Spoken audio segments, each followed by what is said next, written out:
Salutations, folks. Welcome back to the Pixel Dome. Another week of remaining 150% Call of Duty free as usual. Today, as you can see, it is a totally different setup. Got me and my buddy Husky here.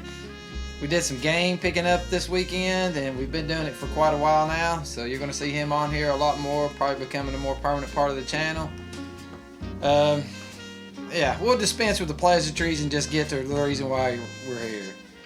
We went to every known game place we could dig in existence this week and the last couple weeks, and we've picked up umpteen amount of games. So today we've got about 5 apiece we're going to show y'all, see what you think about them, see what you dig about them. You may care, may not care. Either way, here we go. First thing I got here, Dino Crisis on the PlayStation 1. Now, the video footage I'm going to overlay with this is atrocious. It is just the original trailer for this game. And the reason I'm overlaying footage on it and not gameplay footage is I haven't got around to playing it yet, but I beat this unit when it came out originally.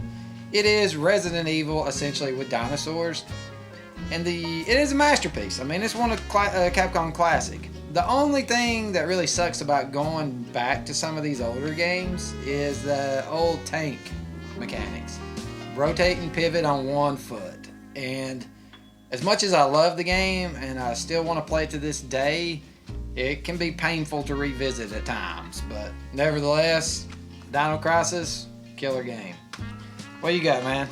Alright, so first one, F-Zero GX for the GameCube.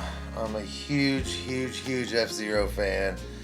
This is probably the best F-Zero, probably the fastest F-Zero, and it's your basic. This is what got me into arcade racers, pretty much. The original F-Zero. Can't get enough of arcade racers, especially when it's anti-gravity hovercrafts. This one is, in my opinion, the best one. And I preferred playing it on the Wii because I have the original Wii that'll play the GameCube games. I preferred playing it on there with the GameCube controller. Super fast, super good soundtrack. The graphics look killer. Everything looks killer. I just really can't get enough of this one. Yeah, that game, it is super fast. I never got around to play it originally when it came out, and he kind of sucked me back into the F-Zero series. And that one is blazing balls. I mean, it's quick. It's really so fast. I don't know many people that have beaten it to unlock all the other vehicles at the end, but there are people out there that have beaten it. I just don't care to go that far and beat it, but no matter if I beat it or not, it's fun to play every single time. I just love it. Yeah, take it easy on him wanting to play it on the Wii. I know that's sacrilege, but still, you know. Either Next one I got is another PlayStation 1 game. Any of y'all that watch the channel much, you do know this is my crutch. But it is In the Hunt. In the Hunt is an IREM game. If you know anything about IREM and their previous games, they are big into the hand-drawn Metal Slug series. This looks just like Metal Slug, except it is a submarine, of course, underwater. You're attacking stuff above and to the front. So that's the cool mechanic about the submarine part of this, is it's just not a linear. It is at its heart a shooter. That's all it is a shooter. It's tough as balls too. You can emulate this on anything. That's where I originally discovered it, was on a Pi. Great game. It's pricey. This is one of them games that's over $100 and there's no damn good reason for it. It's super simple. Like I said, you can emulate it on a toilet seat, but super fun though. Super fun. I wouldn't go looking for it unless you're a collector, because it ain't really worth the price. I'm just stupid and bought it anyway. I'll borrow yours. Yeah, there you go. I don't know. As much as it costs, I want a down payment on it. Alright, so my next one is House of the Dead 2 and 3 Return for the Wii. That game's killer. Man, House of the Dead 3, I like 2 and 3, but 3 is so good. And what makes it so good is this. The perfect shot for the Wii. It's the perfect weight, the perfect everything. It's the perfect gun. I don't know if I have another one that I like more than this one. Maybe the PS2 gun con's pretty cool and comfortable, but this does the job. If you know House of the Dead, you already know it's just amazing. Shooting zombies, no brain power. It's really, really, really, really fun, and I'm a super geek for light gun shooters, and this is probably top three for me. Yeah, 3 is the one that nobody ever really talks about. It's always House of the Dead 2 and the remakes House of the Dead 2 and all that. House of the Dead's cool, but 3 is an arcade port that they did right. I mean, on that disc he's got, when you go from 2 to 3, it's like you're jumping from the 8-bit Nintendo up to a PS3 It's or something. amazing. Yeah, I mean, it looks gorgeous. Big jump. It's a ton of fun too. We both picked that one up relatively close together. It's a killer game. Yeah, it's so good. It's on the cheap too. I don't think I gave it I think less than $20 for it. I think I gave $10 for it. Yeah, it's on the cheap and it's awesome. Alright, up next, I'm finally getting off the PS1 kick here, but it's Paper Mario and the Thousand Year Door on the GameCube. This is a game I never played. It's an RPG, of course. It piqued my interest because of them doing the Super Mario RPG remake that's coming down on the Switch here soon. I knew the Paper Mario series. I got familiarized with it from the Origami King that released a while back. So I thought I'd go back and check out this one. I think there's one on the GameCube as well, a Paper Mario. Or I'm sorry, the N64. That's a Paper Mario game. As far as an RPG goes, I am a big JRPG guy, so I'm used to turn-based, which this does have, so that's a plus for me. Skill trees and all that kind of jive. This, is being a Nintendo title, is more cutesy. It's slow as all get out. That is really one of my qualms with the game. It's just, I'm used to a lot faster paced RPG game. It's very pretty, it's very gorgeous, it's cutesy as can be, of course, being Mario.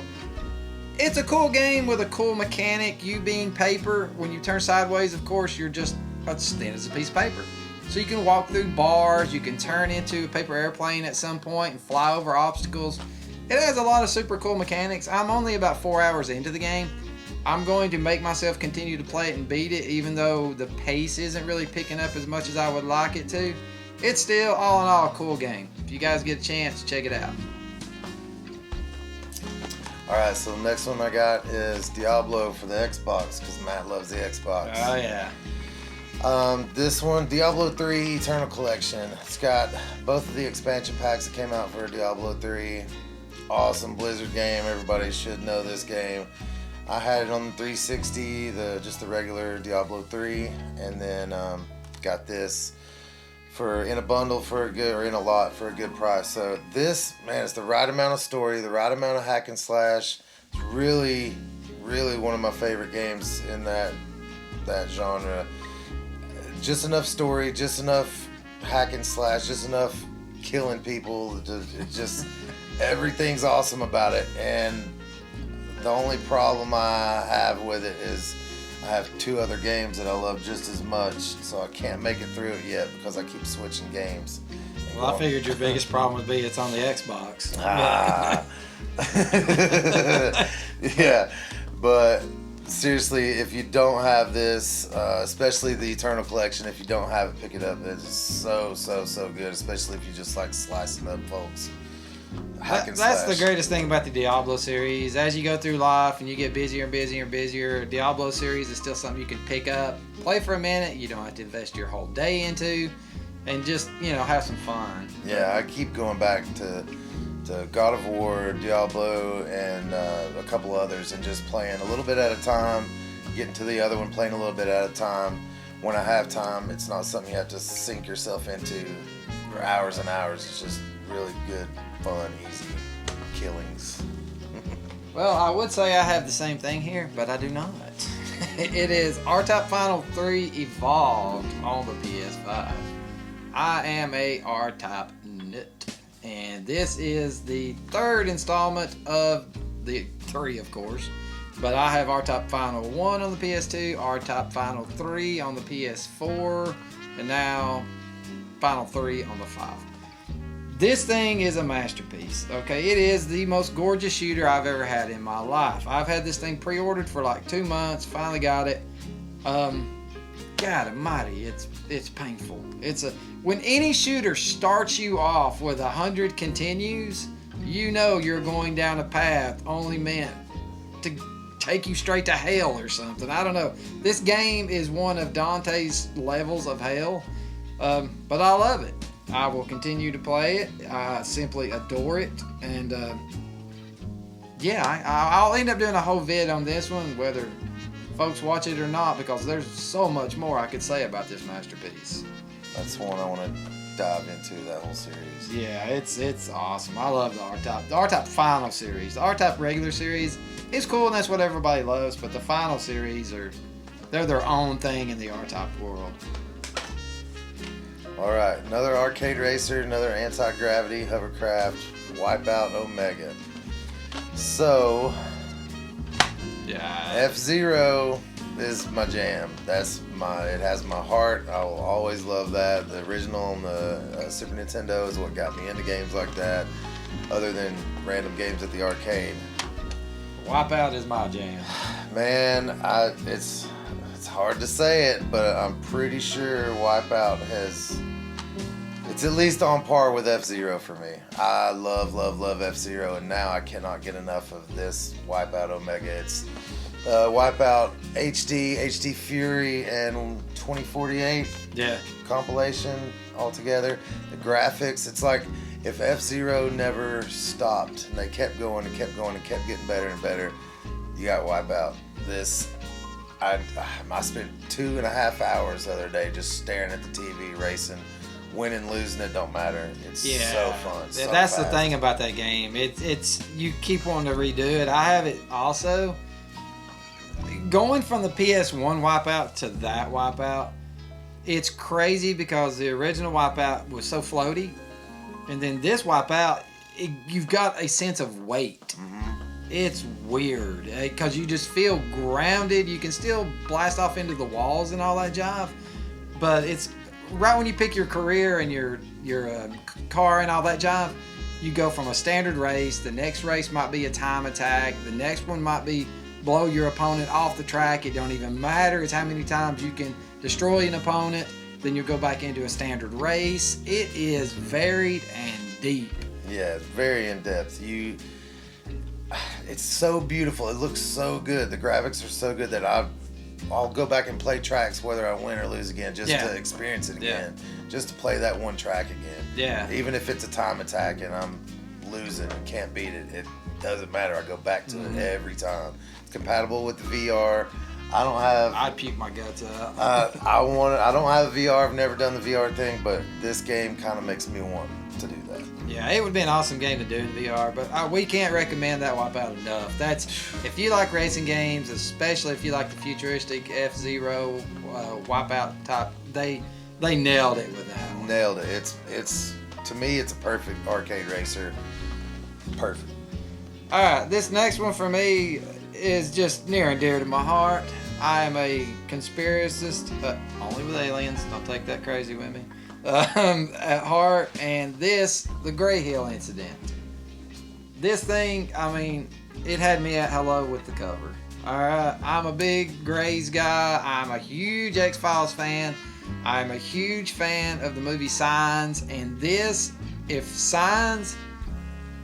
there was a game based on Signs, it would be this. It's a small town, or a small house in a small town next to a cornfield. Aliens are out in the cornfield. They're getting in your barn, and if you've seen the movie Signs, you know it's not the Wolfington Brothers. It's crazy. It's creepy. It's spooky. Now, this is a budget title. I pre-ordered this thing. I think even at pre-order, I gave $35 for it, brand new. So don't go into this if you pick it up. I mean, just look at that cover, people. All right, if you pick this game up, don't expect a masterpiece because it is far from it. It does not hold your hand. It does not say go here next. You spend many a minutes wandering around, wondering what in the hell I'm supposed to do next. It is flawed on so many levels. But your characters, some of them you get to talking to them and all that, they're wearing tinfoil hats like they did in Signs. It's the sheriff's an idiot. I mean, it's just super great. I mean, and the Grays are constantly coming in to take you over and all that, which you'll see. I didn't The footage I have here is just the trailer because the game is so stinking slow. It would be boring if I would have done capture for this. So the trailer actually shows you more about the game than I'm able to reflect in just the gameplay. But if you're into aliens and you're into the X-Files and signs and jobs like that, check this unit out for $35. Come on, man, you can't go wrong. It's on my short list. A lot of people give that crap for not being so immaculate and everything. I love it. Right. That's on my short list. All right, last one. This one has sucked me in. I was up till 2:30 in the morning last night, even though I had to be up here. Ghost of Tsushima. This one is amazing. It's for me. It's one of the games that I keep going back to. Diablo, God of War, and Ghost. This right now is my favorite out of all of them. It sucks you in. It is gorgeous. It is beautiful. It's like watching a movie. If I didn't have to play it all, I'd be cool with that too. It looks fabulous. You're a samurai. You've got to rescue your uncle and go through all this stuff. The story's great. The graphics are great. The gameplay is great. The combat's great. You do some really cool moves, like the dodge thing we're talking about. Dodge when you see the red. So good. It was so good that I didn't realize I was playing the intro and tutorial. I was sucked in from the moment that it came on. I was sucked in. And then all of a sudden, I'm thinking, well, this is a lot of storyline. What's happening? And then, boom.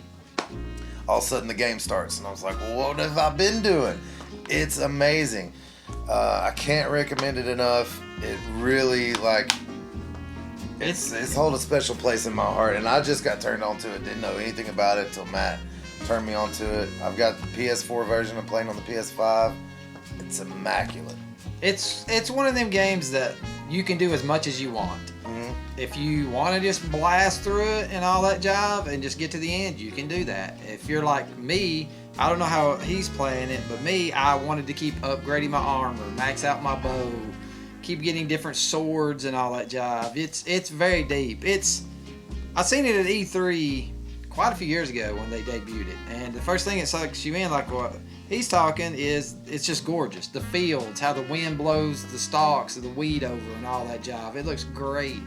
But when it came down to the gameplay, I mean, it is like nothing else you've played. I mean, ever. What killed me is when I heard Sucker Punch was doing it. Sucker Punch is known for doing the Infamous series and the Sly Cooper series, all that. This is a daggum open world RPG action game. Now, granted, you could say the same thing about Infamous, but this is way deeper, and it's not many folks have not played this, but with the PS4s the PS5s that is, getting more readily available and stuff like that, there's a PS5 version of this, a PS4 version of this. It is definitely a game you should pick up on the system. I mean, and if you have a PS5, definitely get either version. I've got a PS5 and I've only got the PS4 version, and it is beautiful. If I just stayed with that the whole time and didn't get the director's cut or the upgrade, the PS5 upgrade, I wouldn't miss it. I wouldn't be sad or sorry. This is amazing. And that's something to remember too. If you don't mind the digital aspect of downloading patches and all that job, you can get the PS4 version very cheap and upgrade to the PS5 version for just a few dollars. The older the game gets, that upgrade price is going to get cheaper and cheaper and cheaper. And that's the one thing great about the PS5 is you're always able, with an old game, to get an upgrade patch. It doesn't do exactly what the Xbox does, but it's got its own little way of doing it. And frankly, whatever the PlayStation's doing is superior to what Xbox is trying anyway. But I'm pretty much on board with him now on that. After getting the PS5, there's just so many more games on the PlayStation than there is Xbox. Not hating on the Series X, I love it, but you can't play this on it, so. right. Or Wipeout. Yeah, true. So. All right, guys, this is our first setup and our first time doing these pickup videos. A little bit longer format than we normally do, but I personally dig watching these on YouTube. He watches a lot of them himself, so we thought we'd get a try. And I know before you start, the lighting sucks, the camera sucks, everything sucks about how we're doing this, but it is a work in progress. So any tips, tricks, anything, be sure and let us know. If you dig these formats, let us know. We'll do more of them. Me and him are probably buying 10 games each a week. So we've got a backlog of these things we could do for quite some time. If you'd like to see one of these about once a month intertwined with the regular videos, let us know. Your feedback is only going to let me know and him know what you want to see. So comment below, and please, if you're digging this stuff, subscribe. Got anything you want to add? If there's anything we missed, are there anything similar to our pickups that you think we should be playing, picking up, or you want us to review, just leave it in the comments and we'll get to it. Alright. Y'all have a good one. Don't listen to Garth Brooks. Later.